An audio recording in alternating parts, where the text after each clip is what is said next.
Attendez un instant, arrêtez-vous là où vous êtes et écoutez attentivement. Croyez-vous vraiment savoir à quoi ressemblait l'amour au Moyen-Âge? Croyez-vous vraiment avoir compris ne serait-ce qu'une fraction de la vérité sur le romantisme médiéval? Laissez-moi briser ce fantasme romantique que Hollywood, Disney et des décennies de divertissement occidental vous ont inculqué comme s'il s'agissait d'une vérité historique absolue. Des chevaliers en armure brillante sauvant des jeunes filles sans défense dans de hautes tours, des parades élégantes empreintes de poésie et de sérénades au clair de lune, des mariages d'amour véritables où deux âmes se rencontrent et vivent heureuses pour toujours, n'est-ce pas? C'est ce qu'on vous a appris depuis votre enfance? Faux, complètement, absolument, brutalement faux. L'amour médiéval n'était pas le conte de fées qu'on vous a vendu toute votre vie. Il n'avait rien à voir avec ces films romantiques que l'on regarde le week-end. C'était un système si pervers, si systématiquement perturbant, si psychologiquement destructeur, qu'en comparaison, les applications de rencontres modernes, avec toutes leurs manipulations algorithmiques, auraient l'air d'un paradis absolu. Et je n'exagère pas pour dramatiser. Je suis conservateur. Nous parlons d'une époque où le harcèlement obsessionnel était considéré non seulement comme romantique, mais aussi comme la plus haute forme d'expression amoureuse, où marier une fille de 12 ans à un homme de 40 ans était parfaitement normal, et même célébré par les familles, où l'Église catholique, l'institution la plus puissante d'Europe, enseignait officiellement qu'avoir des relations sexuelles avec son propre mari légal était un péché mortel qui vous enverrait directement en enfer. Mais voici le plus effrayant, celui qui vous fera remettre en question tout ce que vous pensiez savoir sur l'amour moderne. Certaines de ces idées tordues n'ont pas survécu jusqu'à aujourd'hui. Elles sont plus présentes dans votre quotidien que vous ne l'imaginez. Oui, vous avez bien lu. Ces pratiques médiévales qui vous horrifieront dans quelques minutes influencent activement votre perception des relations amoureuses en 2025. Cette chanson de reggaeton que vous écoutez en boucle et où le chanteur affirme qu'il va se battre pour une femme qui, visiblement, ne l'aime pas en retour. L'amour médiéval, cette série Netflix où le protagoniste courtise quelqu'un de manière obsessionnelle jusqu'à ce qu'il réalise qu'il l'aime, l'amour médiéval. Cette culture des réseaux sociaux où être toxique et ne jamais abandonner est idéalisé, félicitations, vous êtes en train de vous imprégner de philosophie romantique du XIIe siècle via le Wi-Fi. L'approche médiévale de l'amour était si perturbante, si fondamentalement malsaine, qu'elle fait passer nos pires signaux d'alarme dans les relations modernes pour des désagréments mineurs. Vous découvrirez comment les hommes du Moyen-Âge ont non seulement créé, mais perfectionné un système amoureux délibérément bâti sur 3 piliers, la possession humaine, la violence systématique et une torture psychologique raffinée. Mais attendez, avant de nous plonger davantage dans cet abîme d'horreur romantique, sachez une chose qu'aucun manuel d'histoire universitaire, aucun documentaire de History Channel, aucun professeur de littérature médiévale ne vous dira jamais. Il existe un lien direct, documenté et traçable entre ces pratiques médiévales et quelque chose que vous avez probablement fait la semaine dernière sans vous en rendre compte. Quelque chose de si courant, de si banalisé dans votre quotidien que lorsque je vous le révélerai, vous en aurez des frissons. Je vous le montrerai avec des preuves concrètes dans quelques minutes, mais vous devez d'abord comprendre l'ampleur de ce à quoi nous sommes confrontés. Car il ne s'agit pas seulement d'histoires anciennes et poussiéreuses, il s'agit d'une archéologie psychologique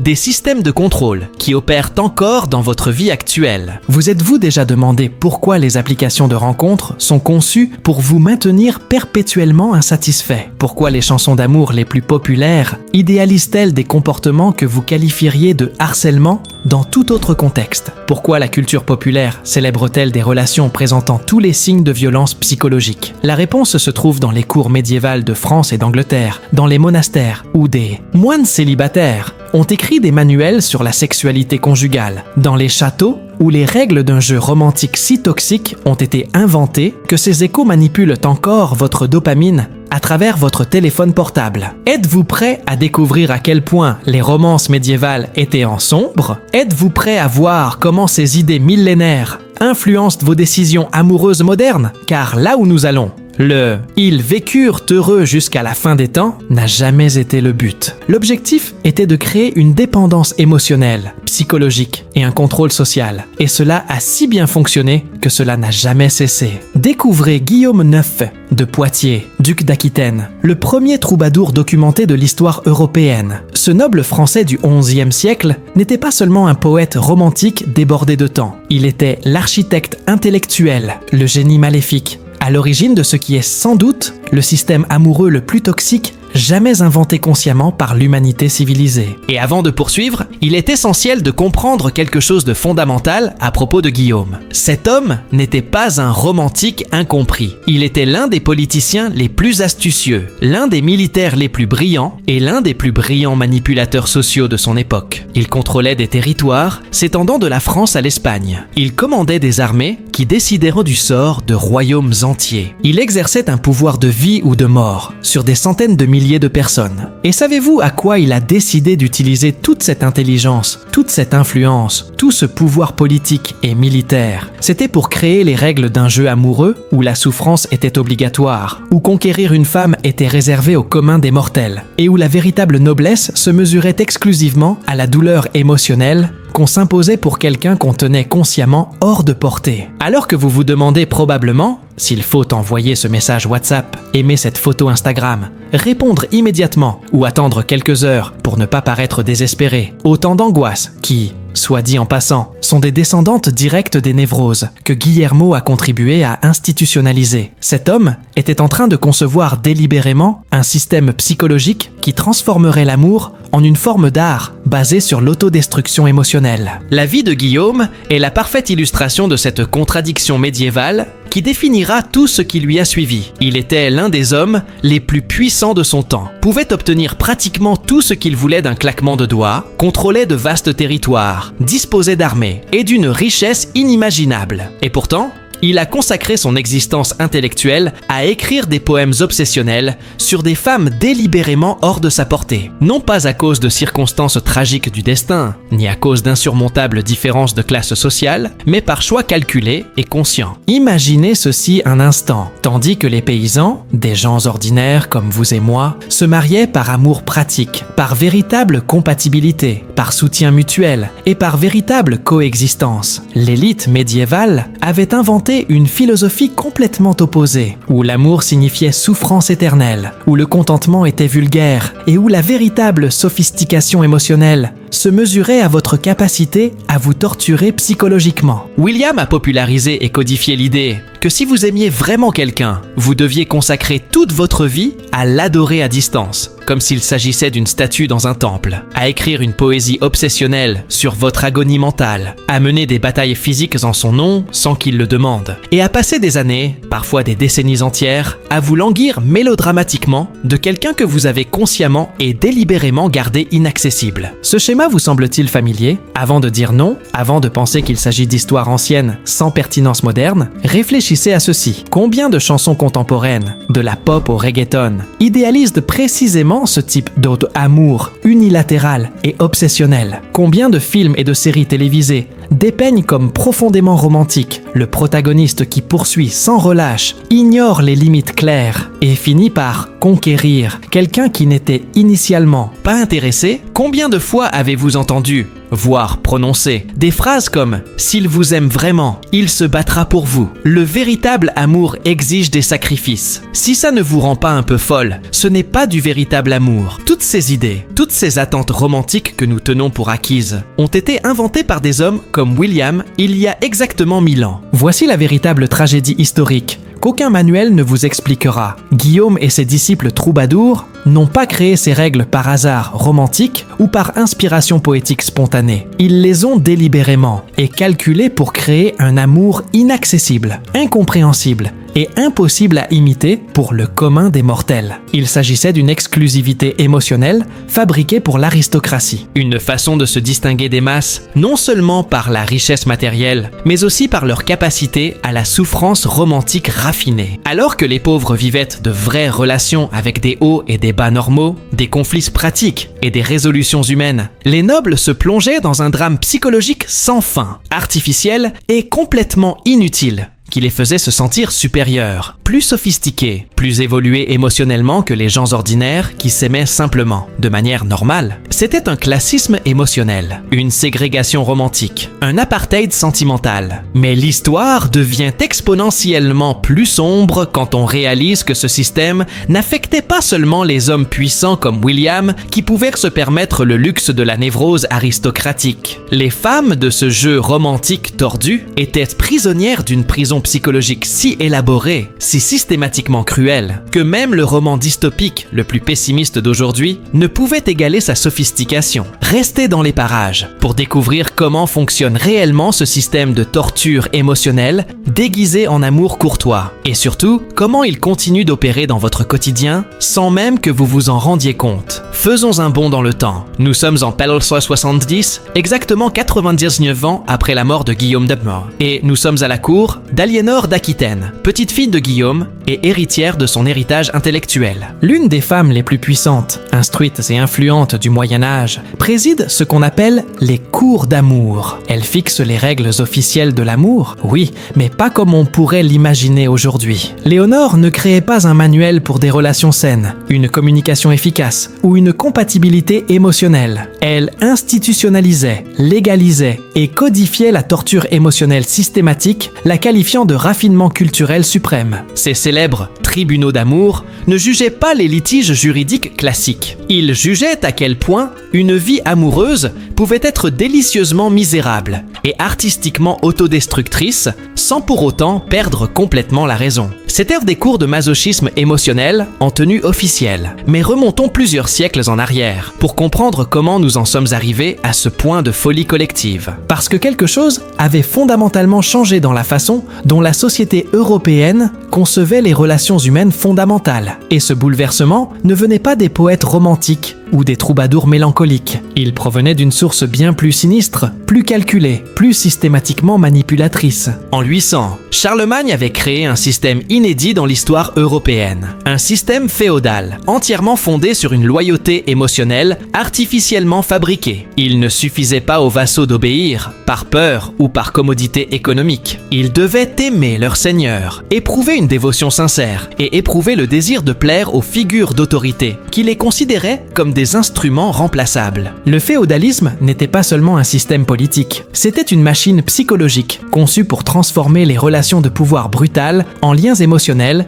qui semblaient volontaires, romantiques et nobles. Cela vous dit quelque chose? Dans quelques minutes, je vais vous montrer comment ce même système d'exploitation psychologique a été reprogrammé pour les relations amoureuses, puis numérisé pour fonctionner sur vos applications préférées. Mais vous devez d'abord voir comment le modèle original a été perfectionné. Écoutez, il faut comprendre que ce que les historiens appellent l'amour courtois n'était pas vraiment une question d'amour. C'était un système de contrôle social, déguisé en divertissement aristocratique sophistiqué. Son fonctionnement était d'une simplicité diabolique. On prend les pulsions humaines naturelles vers la connexion, l'affection et l'intimité, des choses tout à fait normales et saines. On les transforme méthodiquement en une obsession autodestructrice. Puis on convainc les gens que cette distorsion pathologique est la forme d'amour la plus élevée, la plus pure et la plus spirituellement avancée qui soit. C'était du gaslighting à l'échelle civilisationnelle. Les troubadours qui succédèrent à William n'exprimaient pas leurs sentiments authentiques. Ils suivaient un modèle aussi strict, aussi précis et précis que n'importe quel contrat juridique moderne. Le manuel non écrit, mais universellement compris, était clair. Il fallait perdre le sommeil à cause de sa bien-aimée, littéralement, documenter son insomnie. Il fallait perdre l'appétit, démontrer une malnutrition visible. Il fallait perdre du poids, développer des tremblements nerveux,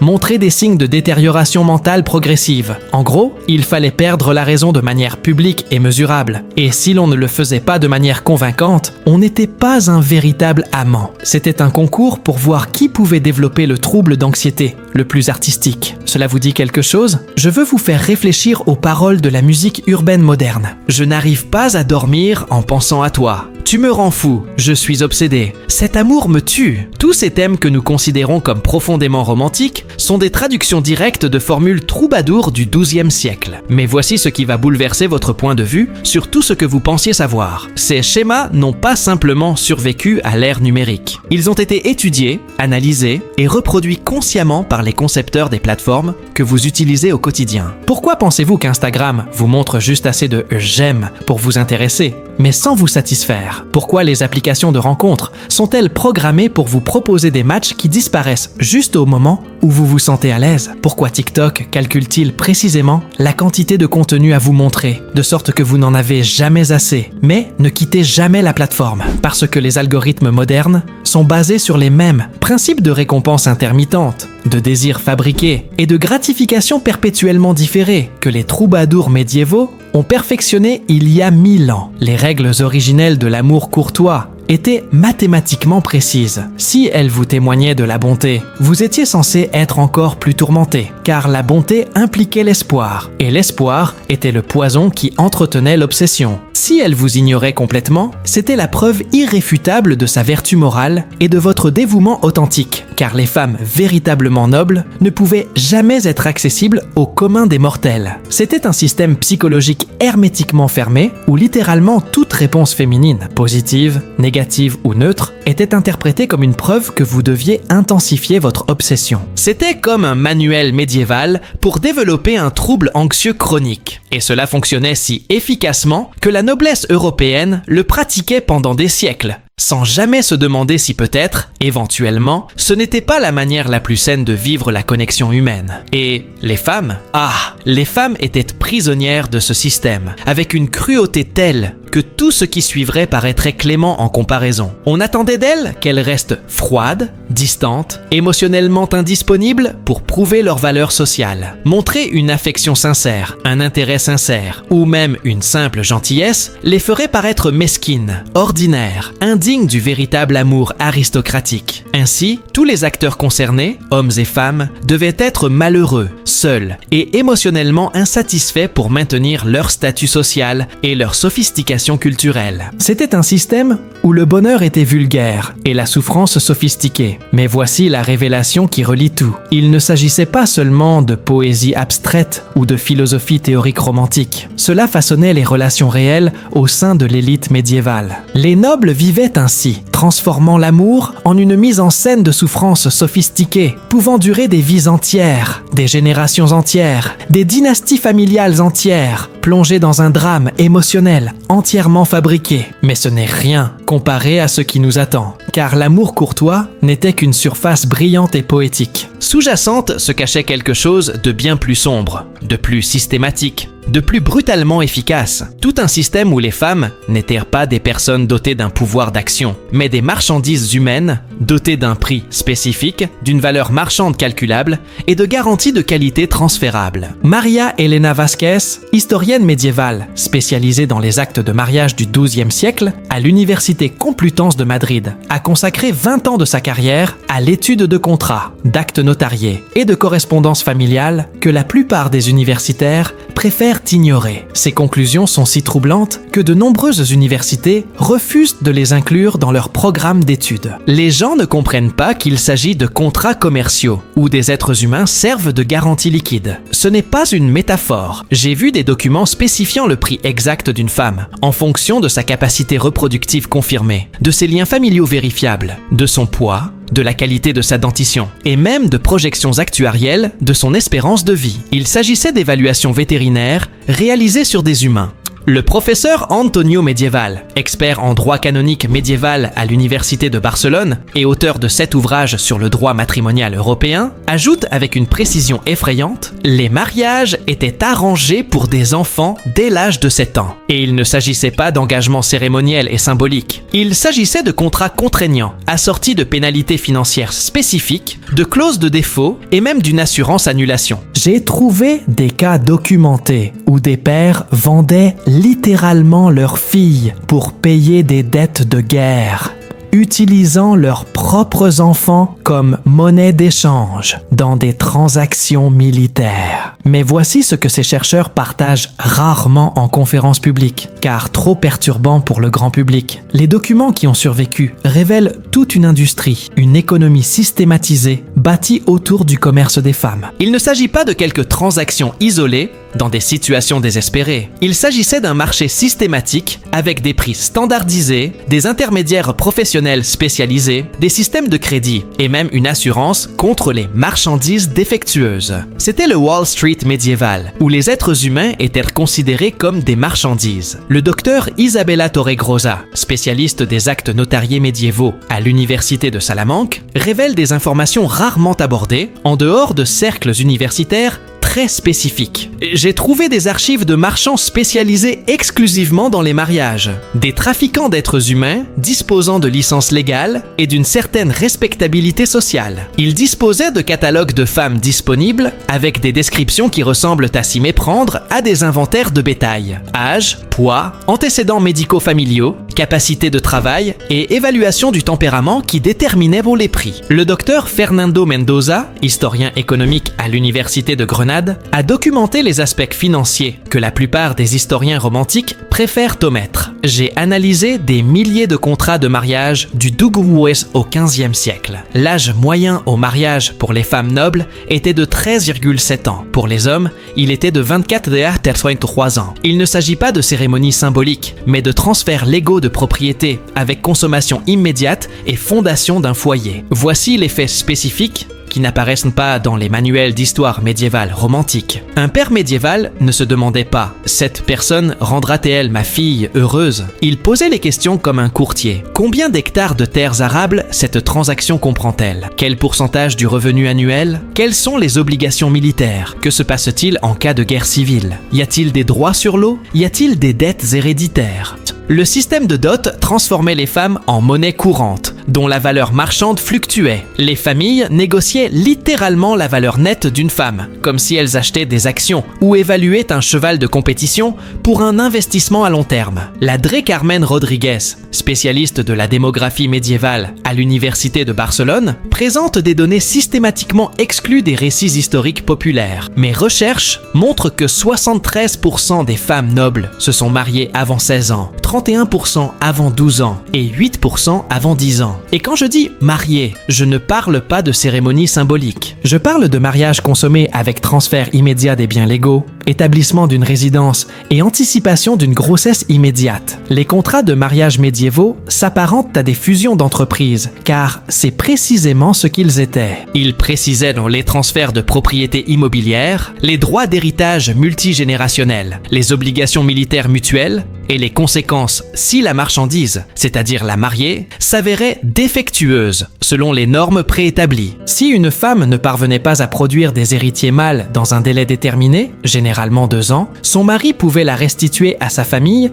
comme un outil brisé et réclamer une compensation financière complète plus les intérêts courus. L'historien économique Fernando Castillejo a documenté des cas qui dépassent le cadre de l'inquiétant et qui tournent au cauchemar. J'ai trouvé des contrats qui incluaient littéralement des garanties de qualité pour les mariés. Si la femme ne concevait pas dans les 2 ans, ou si un examen médical après la cérémonie révélait qu'elle n'était pas vierge, ou si elle développait des problèmes de santé affectant sa capacité à travailler, le mari pouvait annuler le mariage et réclamer une indemnisation financière intégrale pour les biens endommagés. Le docteur Luis Alberto Santamaria, spécialiste des documents ecclésiastiques médiévaux, révèle « L'Église a non seulement toléré cela, mais l'a activement facilité. J'ai trouvé des documents où les évêques facturaient des frais spécifiques pour des inspections de virginité prénuptiale, des certificats de fertilité et même des examens de tempérament afin de s'assurer que les femmes seraient suffisamment soumises à leur futur mari. Les enfants, garçons et filles, se mariaient pour conclure des alliances militaires, régler des dettes commerciales, acquérir des territoires stratégiques ou simplement gravir les échelons sociaux. L'amour était non seulement sans importance dans ces transactions, mais il était même suspect.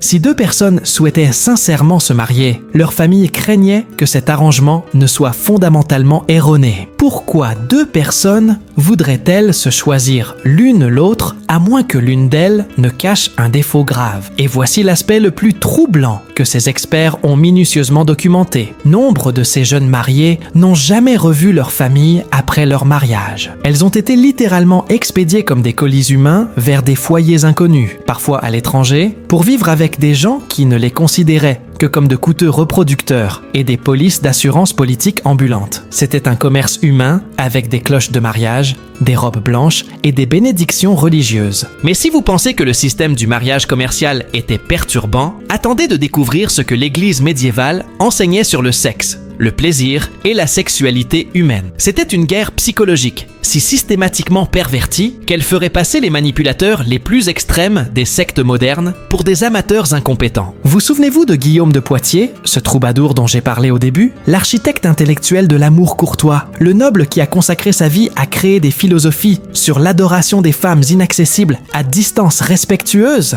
Voici ce que je ne vous ai volontairement pas dit à l'époque, car il fallait d'abord que vous compreniez le contexte dans son intégralité. Si Guillaume écrivait une poésie sublime sur l'amour pur, la noble souffrance et l'inaccessible dévotion spirituelle, il était aussi l'un des hommes les plus libertins, agressifs et prédateurs de son époque. Il eut de multiples maîtresses officielles, fréquenta les maisons closes avec une régularité avérée et enleva même physiquement la femme d'un vassal pour en faire sa concubine personnelle dans son propre château. Cette contradiction radicale n'était ni accidentelle, ni une hypocrisie inconsciente, ni une faiblesse morale personnelle. C'était le point central de tout le système. C'était la fonctionnalité, pas le bug. L'élite médiévale avait consciemment créé une philosophie romantique qui lui permettait d'avoir le beurre et l'argent du beurre, de la manière la plus cynique possible. Elle pouvait écrire une poésie sublime sur l'amour pur et inaccessible, tout en traitant les femmes comme des objets sexuels à conquérir. C'était l'hypocrisie la plus sophistiquée, jamais inventée par une civilisation, sous un voile intellectuel total. Mais voici le lien que vous attendiez, celui que je vous avais promis au début. Ce schéma ne vous semble-t-il pas étrangement familier? Des hommes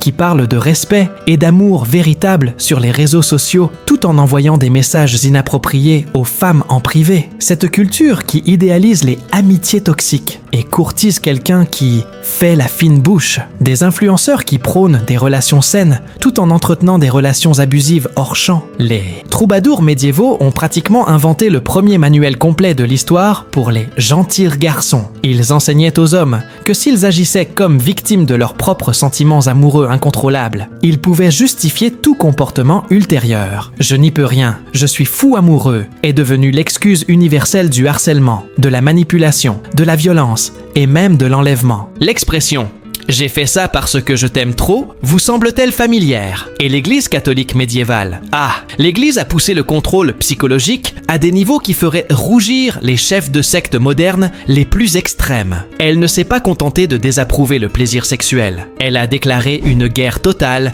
systématique et impitoyable à la sexualité humaine fondamentale. C'est ce qu'enseignaient réellement les chrétiens médiévaux, ce qu'ils prêchaient en chair à travers l'Europe pendant des siècles. Jouir du sexe était un péché mortel, même au sein d'un mariage chrétien sanctifié, même dans le but précis de créer des enfants pour la gloire de Dieu. L'Église prêchait littéralement que si vous ressentiez une quelconque forme de plaisir physique lors d'un rapport sexuel avec votre propre mari légal, vous commettiez un péché contre Dieu et mettiez en péril votre âme éternelle. La solution officielle de l'Église était que les couples mariés abordent les rapports sexuels exactement comme s'ils prenaient un médicament désagréable, les terminer le plus rapidement possible, maintenir une attitude de dégoût appropriée tout au long du processus et se sentir coupable et repentant immédiatement après. Mais attendez, car la situation empire de façon exponentielle. L'Église a créé un calendrier officiel, complet et détaillé des moments où il était interdit aux couples mariés d'avoir des relations sexuelles sous peine de damnation éternelle. Pas le dimanche, jour du Seigneur, pas les jours de fêtes religieuses, environ 80 jours par an, pas pendant le carême, 40 jours, pas pendant l'Avent, 28 jours, pas pendant les règles de la femme, 5 à 7 jours par mois, pas pendant la grossesse, 9 mois, pas pendant l'allaitement, jusqu'à 2 ans, pas le mercredi, jour de la trahison, pas le vendredi, jour de la crucifixion, et pas le samedi, jour de la préparation. Faites le calcul. Il restait environ 40 jours dans l'année où les relations sexuelles étaient techniquement autorisées autorisé pour les chrétiens mariés, 40 jours, sur une année entière. Mais c'est encore pire, car ces 40 jours étaient assortis de conditions supplémentaires. Les théologiens médiévaux enseignaient que le désir sexuel était littéralement l'œuvre de Satan, agissant directement à travers le corps physique. Ils croyaient qu'avant la chute d'Adam et Ève dans le jardin d'Éden, les humains se reproduisaient sans aucun plaisir ni désir physique, comme les plantes pollinisées par le vent, ou comme les anges créant une nouvelle vie par la pure volonté divine. Le fait que le sexe soit une source de plaisir physique était la preuve irréfutable que l'humanité était corrompue par le mal, infectée par Satan, et fondamentalement séparée de la grâce divine. Dans ce système,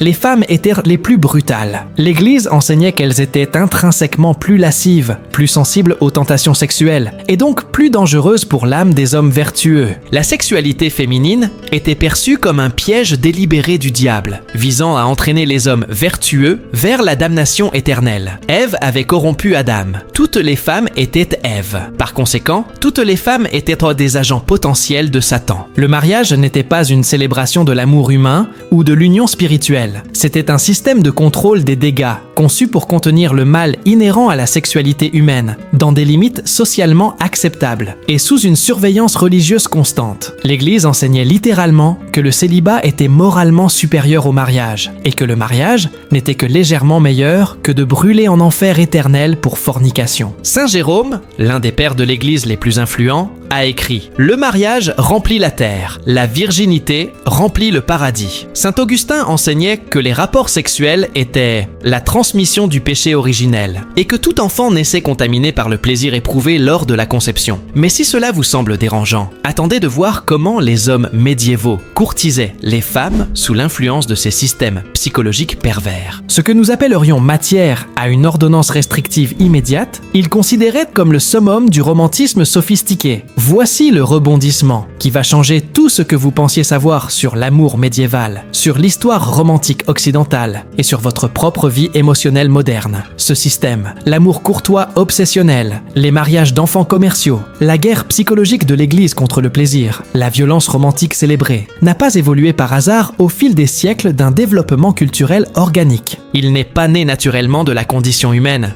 ou de circonstances historiques inévitables. Il a été délibérément calculé et systématiquement conçu par les élites médiévales comme un système de contrôle social qui maintenait les masses distraites, émotionnellement dépendantes et politiquement impuissantes, tout en concentrant le pouvoir et la richesse entre les mains d'une petite classe aristocratique. Laissez-moi vous expliquer comment cette machine de contrôle social fonctionnait réellement. Tandis que les paysans luttaient pour leur survie, nourriture, abri, sécurité physique, la noblesse créait délibérément une culture entière autour de drames romantiques artificiels, fabriquait des souffrances émotionnelles et glorifiait une insatisfaction perpétuelle. Tandis que les roturiers tissaient des liens familiaux pratiques, aimants et solidaires, l'élite était obsédée par des triangles amoureux impossibles, des gestes dramatiques creux et des névroses romantiques sans but pratique. C'était le divertissement parfait pour une classe dirigeante ennuyée et surprivilégiée. Transformer les relations humaines les plus élémentaires en un théâtre élaboré, un drame psychologique sans fin et des concours de souffrance artistique, tout en utilisant simultanément de vraies femmes comme monnaie d'échange dans leurs jeux politiques, militaires et économiques. Mais voici la vérité qui vous perturbera pendant des semaines. Ces mêmes schémas ont non seulement survécu jusqu'à nos jours, mais ont également persisté à travers des siècles de changements sociaux. Ils ont été étudiés, perfectionnés, optimisés, puis industrialisés par les entreprises les plus puissantes du monde moderne. Vous vous souvenez des applications de rencontres dont j'ai parlé? Ce ne sont pas des accidents technologiques, ni des évolutions naturelles de la socialisation humaine. Il s'agit d'une ingénierie comportementale délibérée, basée sur les principes de désir perpétuel, de récompense intermittente et de gratification différée, perfectionnés par les troubadours médiévaux il y a 1000 ans. Les applications de rencontres utilisent des algorithmes spécialement conçus pour maintenir les utilisateurs dans un état de désir perpétuel, à l'image de l'amour courtois. Elles vous proposent juste assez de correspondance pour vous accrocher, mais jamais vous satisfaire. Elles vous présentent des profils de personnes hors de votre portée, pour susciter des aspirations inatteignables. Elles utilisent des photos conçues pour déclencher la même réaction neurologique que celle que les troubadours créèrent avec leurs poèmes sur la beauté impossible. Les émissions de télé-réalité sur les rencontres amoureuses recréent méticuleusement les triangles dramatique, les compétitions de souffrance et le théâtre émotionnel artificiel qui divertissait les nobles médiévaux, The Bachelor, Love Island et tout l'univers du divertissement romantique moderne, s'inspire de formules narratives inventées dans les cours françaises médiévales. Les médias sociaux ont transformé les relations en performances publiques, où le drame génère plus d'engagement que de stabilité, où l'obsession est confondue avec la passion, où se battre pour quelqu'un signifie ignorer ses limites claires et où les fins heureuses sont ennuyeuses pour le public. L'industrie moderne du divertissement romantique, des feuilletons télévisés à la musique pop, du reggaeton aux séries Netflix, continue de véhiculer exactement le même récit médiéval toxique, que le véritable amour implique nécessairement de la souffrance, que l'obsession est romantique, que courir après quelqu'un après un non démontre une dévotion authentique et que les relations saines sont réservées aux personnes sans véritable passion. Ces chansons de reggaeton qui idéalisent la possessivité extrême, ces séries Netflix où le protagoniste masculin courtise sans relâche une personne qui refuse sans cesse jusqu'à ce qu'il réalise enfin qu'il l'aime, est-ce cette culture des réseaux sociaux où, s'il t'aime vraiment, il se battra pour toi, est interprété comme une sagesse romantique? Tout cela n'est qu'un amour courtois médiéval, déguisé avec une production moderne, des algorithmes numériques et un marketing psychologique du XXIe siècle. Les hommes médiévaux ne courtisaient pas les femmes, ils les conquéraient comme des territoires militaires, et la société applaudissait comme s'ils assistaient à l'émission de télé-réalité la plus violente du monde. Ce que nous appellerions une ordonnance restrictive immédiate, ils le considéraient comme le summum du romantisme sophistiqué. La littérature médiévale regorge d'histoires de chevaliers kidnappant littéralement les femmes qui leur plaisaient, et ce récit était présenté comme une aventure romantique héroïque,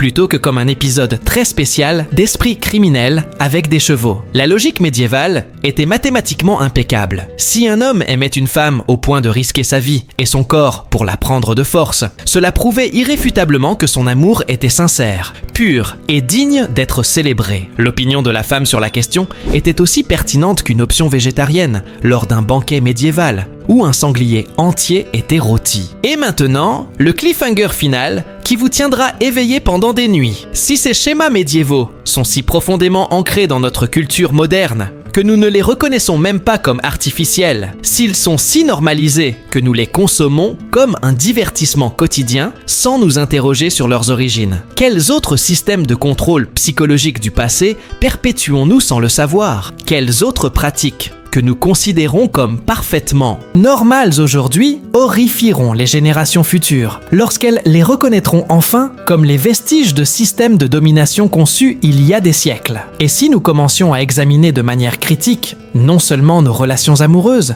mais toute notre culture émotionnelle moderne comme une archéologie de systèmes de contrôle qui n'ont jamais été conçus pour notre bien-être, la prochaine fois que vous regardez un film romantique où le protagoniste n'abandonne pas, après de multiples rejets, la prochaine fois que vous écoutez une chanson d'amour qui glorifie l'obsession, la prochaine fois que vous utilisez une application de rencontre qui vous maintient dans un état d'insatisfaction perpétuelle, demandez-vous, est-ce que je vis une véritable romance et une connexion humaine authentique, ou suis-je manipulé par des modèles comportementaux conçus il y a des milliers d'années pour maintenir les gens dans des états de dépendance émotionnelle, d'insatisfaction chronique et de distraction par rapport aux véritables structures de pouvoir? L'amour médiéval n'a pas disparu au Moyen-Âge. Il a simplement été modernisé, numérisé, algorithmisé et transformé en une industrie de plusieurs milliards de dollars, vendant la même misère romantique fabriquée que les troubadours médiévaux, mais avec l'intelligence artificielle, l'analyse de données et un marketing psychologique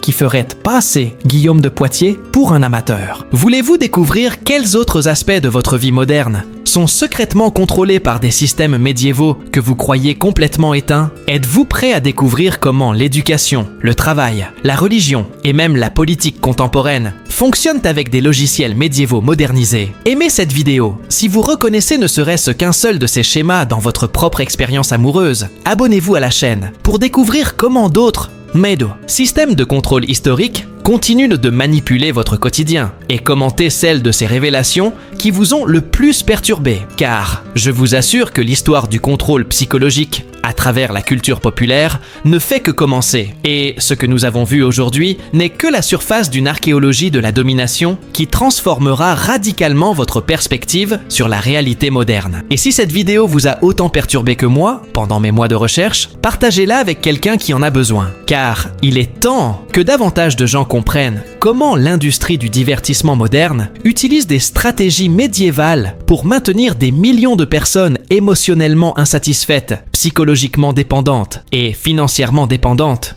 de la prochaine saison, de la prochaine chanson, du prochain match qui pourrait bien, enfin, combler le vide que ces mêmes systèmes ont délibérément créé il y a 1000 ans.